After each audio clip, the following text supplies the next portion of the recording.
وأحسن منك لم تر قط عيني وأجمل منك لم تلد النساء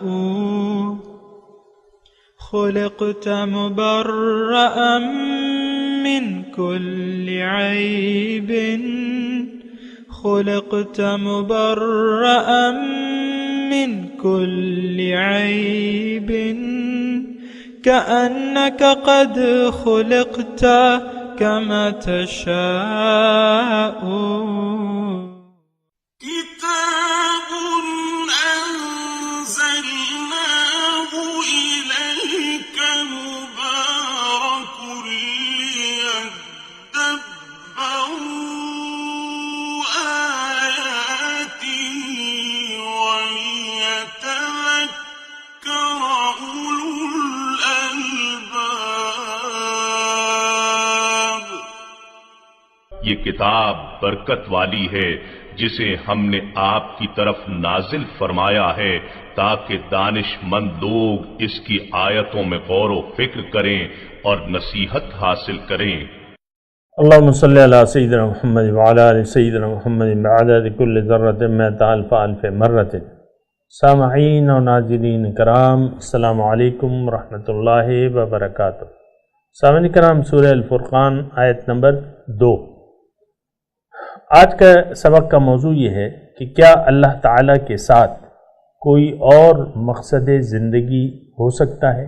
اس کے ساتھ سامعین کرام آج کے سبق کا آغاز کرتے ہیں. سب سے پہلے گزشتہ سبق کا آموختہ ہوگا.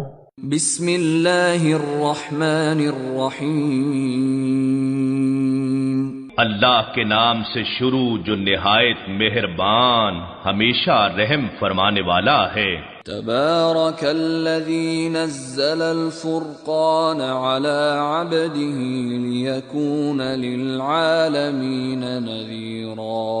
وہ اللہ بڑی برکت والا ہے جس نے حق و باطل میں فرق اور فیصلہ کرنے والا قرآن اپنے محبوب و مقرب بندے پر نازل فرمایا تاکہ وہ تمام جہانوں کے لیے ڈر سنانے والا ہو جائے. سامعین کرام، سورہ فرقان آیت نمبر 2. لفظی ترجمہ: الذی، اللہ تعالیٰ وہ ذات ہے، لہو ملک السماوات والارض، جس کے لیے بادشاہی ہے زمین اور آسمانوں کی. ولم یتخذ ولدن، اور نہ اس نے کوئی اولاد بنائی ہے اپنے لیے. ولم یکن لہو شریک فی الملک، اور اس کا کوئی شریک نہیں ہے بادشاہی میں. وخلق کل شیء، اور ہر چیز کو بنایا ہے. فقدرہ تقدیرا، اور ہر چیز کا ایک اندازہ مقرر کر دیا ہے. اس کا ایک اندازہ مقرر کر دیا ہے، ہر چیز کا ایک اندازے پہ قائم کر دیا اس کو. سامعین کرام، گزشتہ آیت کا تسلسل ہے آج کا درس، اور گزشتہ سبق میں اللہ تعالیٰ نے یہ فرمایا ہے کہ بہت بابرکت ہے وہ ذات. اے مخلوق، اس کا اگر میں تھوڑا سا اپنے حساب سے ایک جملہ بناؤں تو وہ یہ تھا، وہ اس طرح بنے گی کہ اے لوگو، جو میرے علاوہ کہیں اور پناہ ڈھونڈتے ہو یا میرے علاوہ کوئی اور معبود، کسی اور کو تم معبود بناتے ہو، میری طرف تم کیوں نہیں دیکھتے؟ میری ذات تو بہت بابرکت ہے. میں وحدہ لا شریک ہوں، میرے سوا تو کوئی ہستی نہیں ہے فائدہ دینے والی نہ نقصان پہنچانے والی. اور میں نے تمہارے لیے روشنی بھی نازل کی ہے، اور اس کا ذریعہ میں نے اپنے بندے کو بنایا ہے تاکہ وہ تم تمام لوگوں کو ڈرائے تمہارے خراب اعمال کے انجام سے. اور میں تو وہ ذات ہوں، آج کی آیت جو ہے، میں تو وہ ذات ہوں جس کے لیے آسمانوں اور زمینوں کی بادشاہی ہے. یہاں تھوڑا سا مضمون یہ ہے سامعین کرام کہ لہو ملک السماوات والارض، زمینوں اور آسمانوں کی بادشاہی۔ یہ بڑا اہم جملہ ہے، اگر ہم اس پہ غور کریں۔ عام طور پہ سامعین کرام صاحبان اقتدار سے تعلق جوڑا جاتا ہے، توڑا نہیں جاتا۔ اور جو بادشاہ ہے، اور خاص طور پہ جو فیاض ہے، جس کے دونوں ہاتھ واہ ہیں، جو لٹا رہا ہے، اپنے خزانے دن رات لٹا رہا ہے، تو ایسے لوگوں سے تو، ایسے بادشاہوں سے تو پھر بہت ہی زیادہ توقع رکھنی چاہیے، اور انہی کی طرف دیکھنا چاہیے، اسی کی طرف دیکھنا چاہیے۔ تو یہاں حقیقت یہ ہے صاحبان کرام کہ زمین و آسمان کی بادشاہی اس کی ہے۔ گزشتہ سورت کے آخری حصے میں ہم نے یہ پڑھا تھا، الا ان للہ ما فی السماوات والارض، آیت نمبر 64 میں سورہ نور کی ہم نے یہ پڑھا تھا کہ دیکھو جو کچھ آسمانوں اور زمین میں ہے وہ تو اللہ ہی کا ہے۔ یہاں کہا جا رہا ہے کہ بادشاہی اسی کی ہے، تو مالک بھی وہی ہے، اور بادشاہ بڑا دینے والا جس کے ہاتھ میں اختیارات ہیں، اختیار کل ہے، قادر مطلق ذات جو ہے وہ کون ہے؟ وہ اللہ ہے۔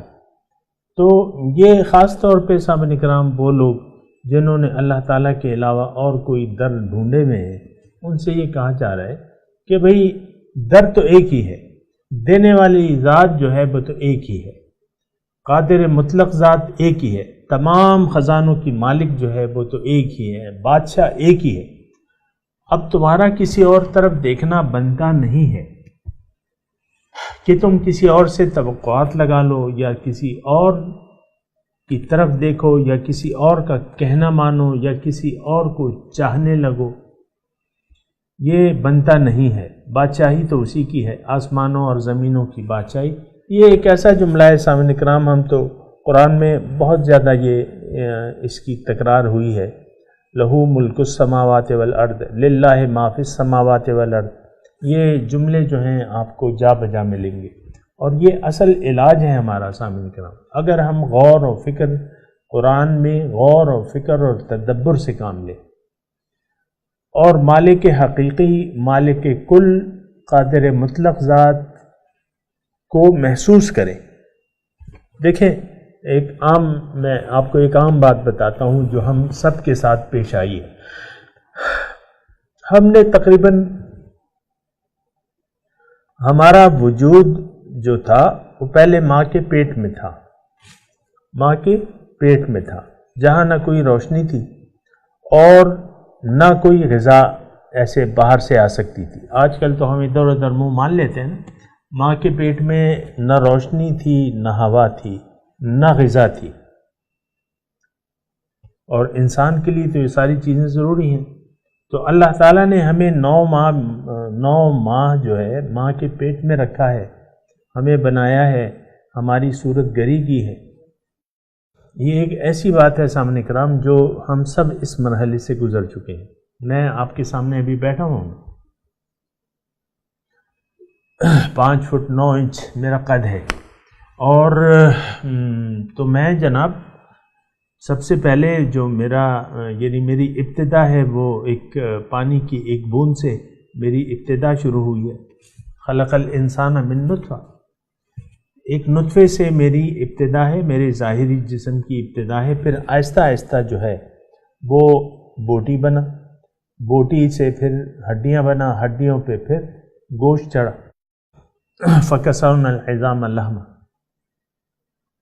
ثُمَّ أَنشَأْنَاهُ خَلْقًا آخر۔ اب 9 مہینے میں نے گزارے ہیں جہاں کوئی اسباب زندگی نہیں تھے بظاہر، ان اندھیروں میں اللہ تعالیٰ نے مجھے پالا ہے اور آپ کو بھی پالا ہے۔ یہ کوئی میں اکیلا تھوڑی ہوں، آپ بھی تو وہیں رہے ہیں یا رہی ہیں۔ اور اب جو ہے بڑھ چڑھ کے ہم باتیں کر رہے ہیں، بعض لوگ بہت بڑھ چڑھ کے باتیں کرتے ہیں، بعض لوگوں نے اپنے خالق کو نظر انداز کر دیا ہے کہ مجھے میری تصویر گری کی، هو الذی یصورکم فی الارحام کیف یشاء، یہ اللہ تعالیٰ ہی کی ذات ہے جس نے تمہاری تصویر گری کی ہے۔ اور پیٹ میں مختلف مراحل سے ہم گزرے ہیں، ہماری تصویر گری بھی کی ہے، ہمیں خوراک بھی دی ہے. تمام جسم ہمارا ماں کے پیٹ میں بنا ہے صاحب نکلا، ہمارا دل، جگر، پھیپھڑے وغیرہ جو بھی ہے، آنکھیں، کان، ناک، یہ ماں کے پیٹ میں کس نے بنائے ہیں بتائیے؟ کون ہے؟ اللہ. جب باطن بھی اللہ ہے اور تو ظاہر بھی اللہ ہے. اب آپ یعنی اگر آپ کے حواس آپ کا کام نہیں دے رہے تو آپ عقل سے کام لیجیے، آپ عقل سے کام لیجیے کہ بھئی کون ہے. اپنے خالق کو ڈھونڈیے، اپنے مالک کو پہچانیے، اپنے مقصد حیات کو پہچانیے. جس سے محبت کرنی ہے اس کو پہچانے، جس کو چاہر جانا ہے تو اس کو پہچانیے. کیوں اے انسان تم نے اس ہستی سے منہ موڑ لیا ہے جس کی حیات اور موت تمہارے ہاتھ میں ہے. یعنی کیوں اس ہستی سے منہ موڑ لیا ہے؟ یہ جس کے ہاتھ میں تمہاری حیات اور موت ہے. ایسا کیوں کر رہے ہو تم؟ اللہ تعالیٰ کی یاد سے تم نے اپنے آپ کو کیوں غافل کیا ہوا ہے؟ بادشاہ حقیقی تو وہ ہے، اسی سے تعلق جوڑ لو اپنا، اس سے جڑ جاؤ. اور جڑنا کیسے ہے یہاں میں یہ مضمون بھی بیان کر دوں. جوڑیں گے ہم کیسے؟ اللہ تعالیٰ سے جڑنے کا طریقہ کیا ہے کہ اللہ کے رسول سے جڑ جاؤ. اللہ کے رسول سے جڑ جاؤ.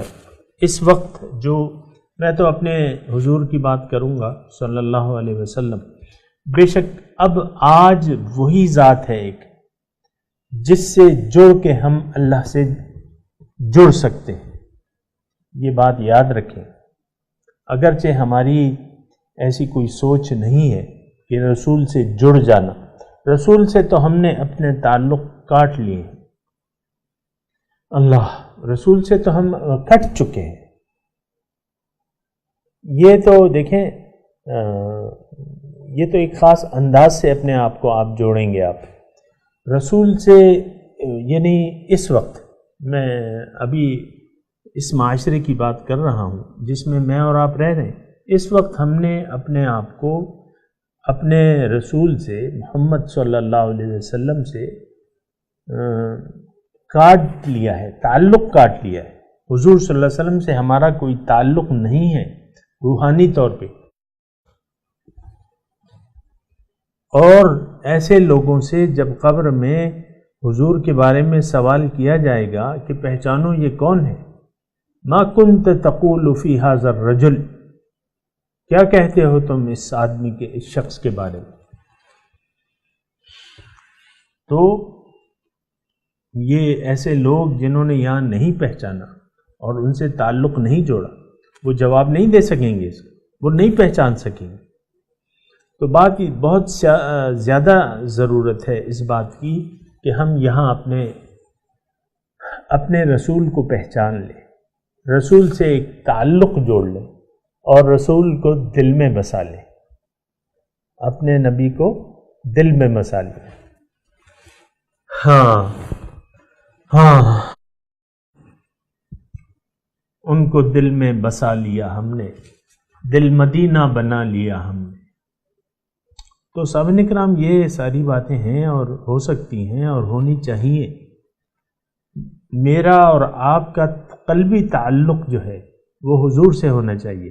مثال کے طور پہ ایک میں حدیث آپ کے اس کا مفہوم پیش کرتا ہوں. لا یؤمن احدکم حتی اکون احب الیہ من والدہ وولدہ والناس اجمعین. تم میں سے کوئی شخص مومن ہو نہیں سکتا جب تک میں اسے محبوب نہ ہو جاؤں، اس کے والدین سے، اس کی اولاد سے اور تمام لوگوں سے زیادہ. کوئی مومن نے کامل بن نہیں سکتا.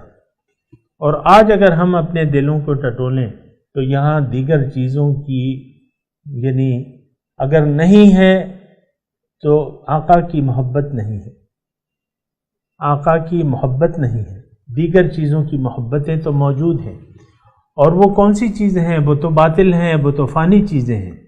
آپ کا مال ہے مثال کے طور پہ، جس سے آپ شدید محبت کرتے ہیں، اور میں نہیں کہہ رہا، اللہ تعالیٰ فرما رہے وَتُحِبُّونَ الْمَالَ حُبًّا جَمًّا، اور تم مال سے تو بہت محبت کرتے ہو۔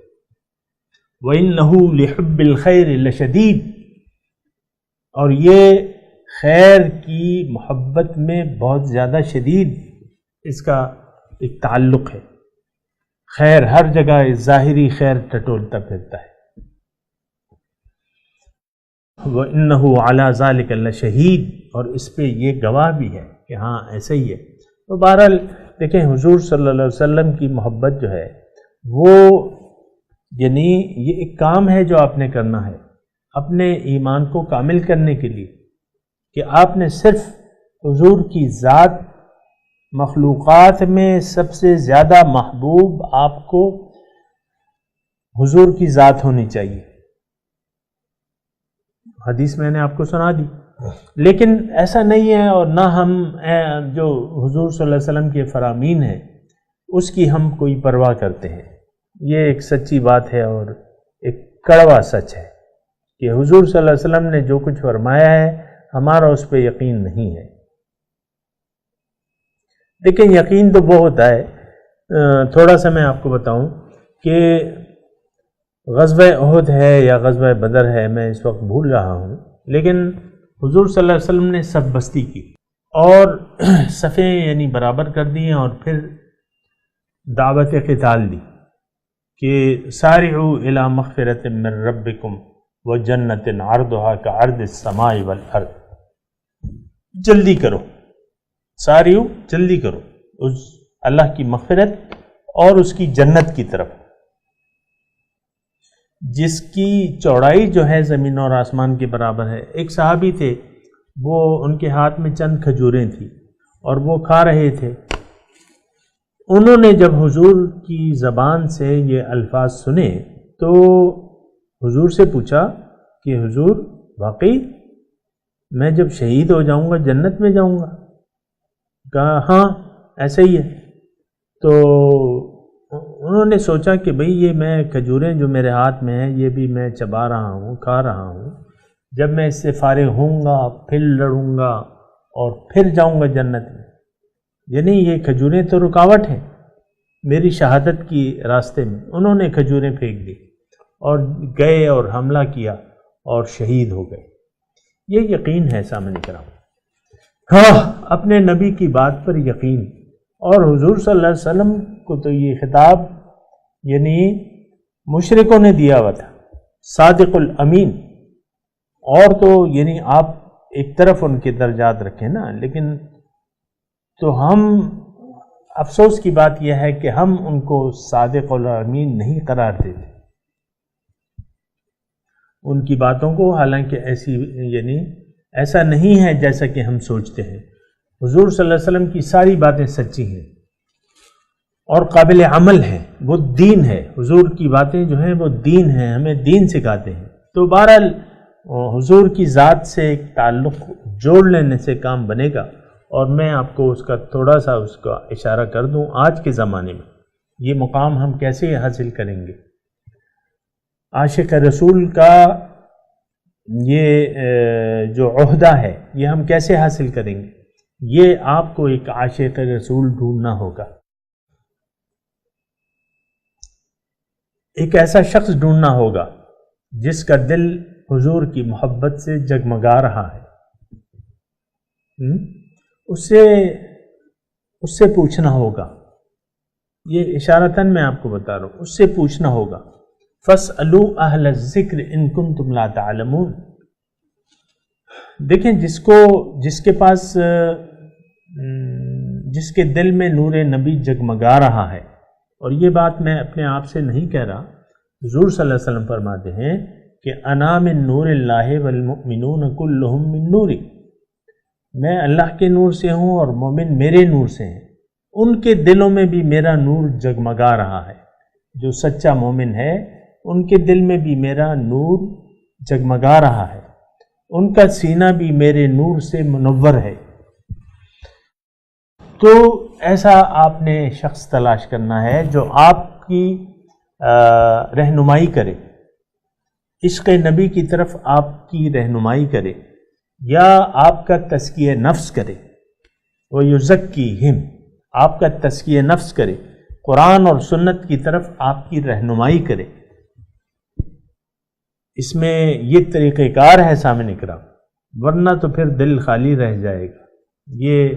یہ میں نے آپ کو ایک نقطہ بیان کر دیا، باقی پھر آپ کی مرضی ہے جو بھی آپ طریقہ استعمال کرتے ہیں۔ تو یہاں ہم تذکرہ کر رہے ہیں سامعین کرام، لہو ملک السماوات والارض، الذی لہو ملک السماوات والارض۔ اس کا میں نے آپ کو نقطہ بتا دیا کہ اللہ تعالیٰ بادشاہ حقیقی ہے، شہنشاہ، دینے والا، نفع پہنچانے والا، نقصان دینے والا۔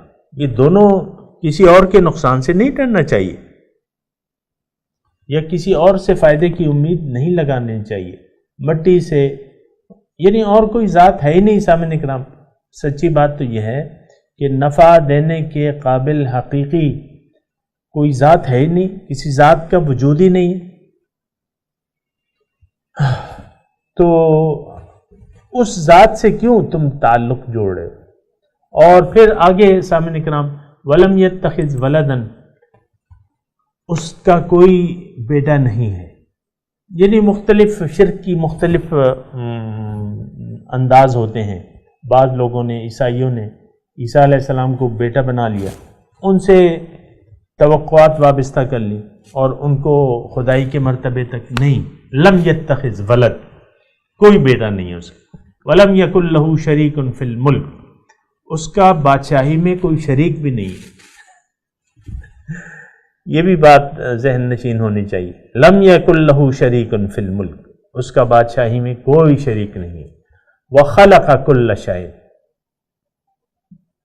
ولم یکن لہ شریک فی الملک، بادشاہی میں کوئی شریک نہیں ہے۔ کیا مطلب؟ کسی اور کے پاس کوئی اختیار نہیں ہے، کوئی بادشاہ نہیں ہے، اکیلا وہ بادشاہ ہے۔ قل هو اللہ احد اللہ الصمد لم یلد ولم یولد ولم یکن لہ کفوا احد۔ وہ ایک ہے، یکتا ہے، نہ اس کا کوئی بیٹا ہے، نہ وہ کسی کا بیٹا ہے، اور اس کے کوئی برابر نہیں۔ وخلق کل شیء، اب یہ ایک ایسی ترجمہ میں نے آپ کو سنایا ہے، یہ ایک ایسی دلیل ہے کہ آپ اس پہ تھوڑا سا اگر غور کریں تو آپ بے ساختہ پکار اٹھیں گے کہ ہاں سبحان اللہ، خلق، ہر چیز کو اس نے پیدا کیا ہے۔ خلق کل شیء فقدرہ تقدیرا، اور اس کا ایک اندازہ مقرر کر دیا ہے۔ یعنی ہر چیز کی تخلیق اللہ تعالیٰ نے کی ہے، ایک اندازے سے کی ہے، پھر اس کے لیے ایک اندازہ مقرر کر دیا ہے۔ یعنی آپ دیکھ لیں، مثال کے طور پہ عرض کر رہا ہوں، بینگن ہے، یہ پھل ہیں، یہ سبزیاں ہیں، ساری سبزیاں ہیں، ہر ایک کا اپنا اپنا رنگ ہے، اپنا اپنا سائز ہے، پھلوں کا اپنا اپنا سائز ہوتا ہے، ایک اندازہ ہے، ہر پھل کا ایک اندازہ ہے، ہر پھل کا ایک رنگ ہے، ہر پھل کی ایک تاثیر ہے۔ جو بھی ہے آپ کے سامنے، میں اس کی تفصیل میں نہیں جاتا۔ تو مرچ کو آپ نے کبھی شہد کی طرح میٹھا دیکھا ہے؟ مرچ یا شہد کو آپ نے کبھی مرچ کی طرح دیکھا ہے؟ کھٹاس، یعنی کھٹاس نہیں، وہ جو اس کی ہوتی ہے نا، جیسی مرچ ہوتی ہے، جو بھی میرے ذہن میں وہ نہیں آ رہی، تو ایسا تو نہیں ہوتا۔ ہر چیز کا ایک اندازہ ہے۔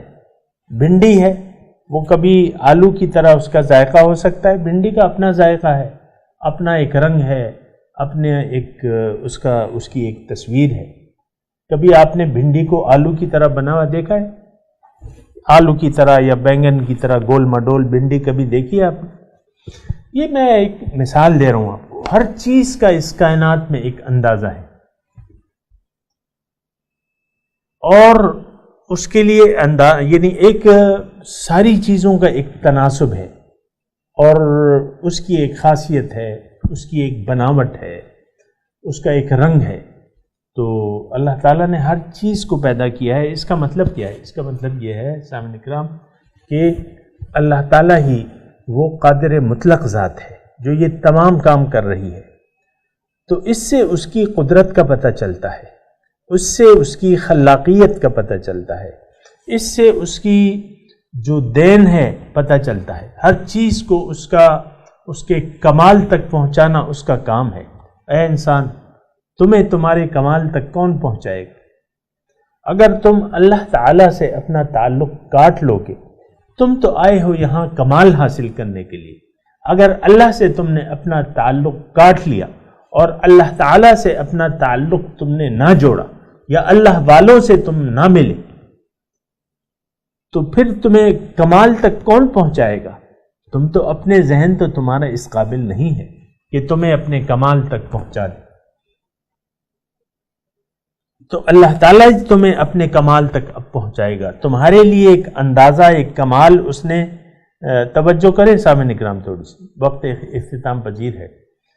تمہارے لیے اللہ تعالیٰ نے کمال کا درجہ مقرر کیا ہے کہ انی جاعل فی الارض خلیفہ۔ اب وہ مقام خلافت تک تمہیں پہنچائے گا کون؟ اس کا راستہ تمہیں کون بتائے گا؟ اللہ۔ یہ سوچو، تمہارے پاس عقل ہے انسان، سوچو اس بات پہ۔ ہر چیز کو اللہ تعالیٰ نے تخلیق کیا ہے اور اس کو اس کے کمال تک پہنچایا ہے۔ استغفروا ربکم ثم توبوا الیہ یمتعکم متاعا حسنا الی اجل مسمى ویؤتی کل ذی فضل فضلہ۔ معافی مانگو، اللہ تعالیٰ سے اپنی بغاوت کی معافی مانگو، اپنے گناہوں کی معافی مانگو، اور پھر اس کی طرف رجوع کر لو، تمہیں وہ ایک بہت اچھی زندگی عنایت فرمائے گا۔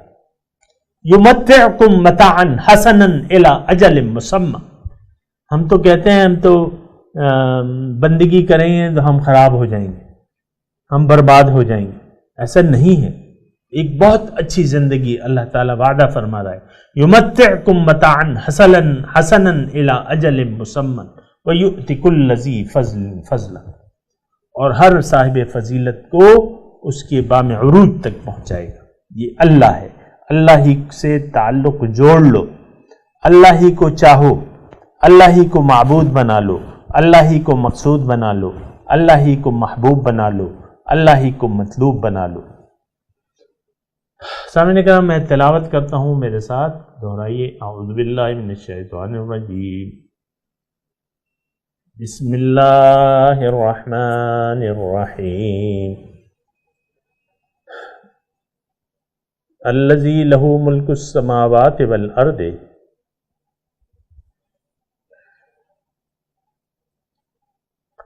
ولم يتخذ ولدا ولم يكن له شریک فی الملک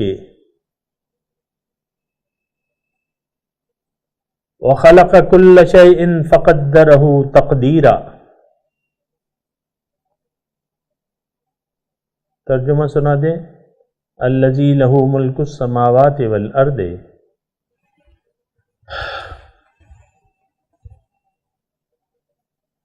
وہ ذات جس کے لیے بادشاہی ہے آسمانوں اور زمینوں کی، ولم یتخذ ولدن، اور اس نے اپنا بیٹا کسی کو نہیں بنایا، ولم یکن لہ شریک فی الملک، اور نہ بادشاہی میں اس کا کوئی شریک ہے، وخلق کل شیء، ہر چیز کو اس نے پیدا فرمایا، فقدرہ تقدیرا،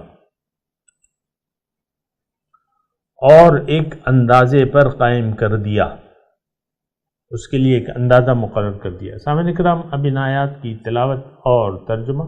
الذي له ملك السماوات والأرض ولم يتخذ ولدا ولم يكن له شريك في الملك وخلق كل شيء فقدره تقديرا۔ He to whom belongs the kingdom of the heavens and the earth, who took to himself no son, who never had a partner in his kingship, who created everything and determined its measure. وَاتَّخَذُوا سامعین کرام، اس کے ساتھ ہی آج کے درس کا وقت اختتام کو پہنچا۔ اگلے درس میں انشاءاللہ ملاقات ہوگی۔ وآخر دعوانا ان الحمد للہ رب العالمین، والسلام علیکم ورحمۃ اللہ وبرکاتہ۔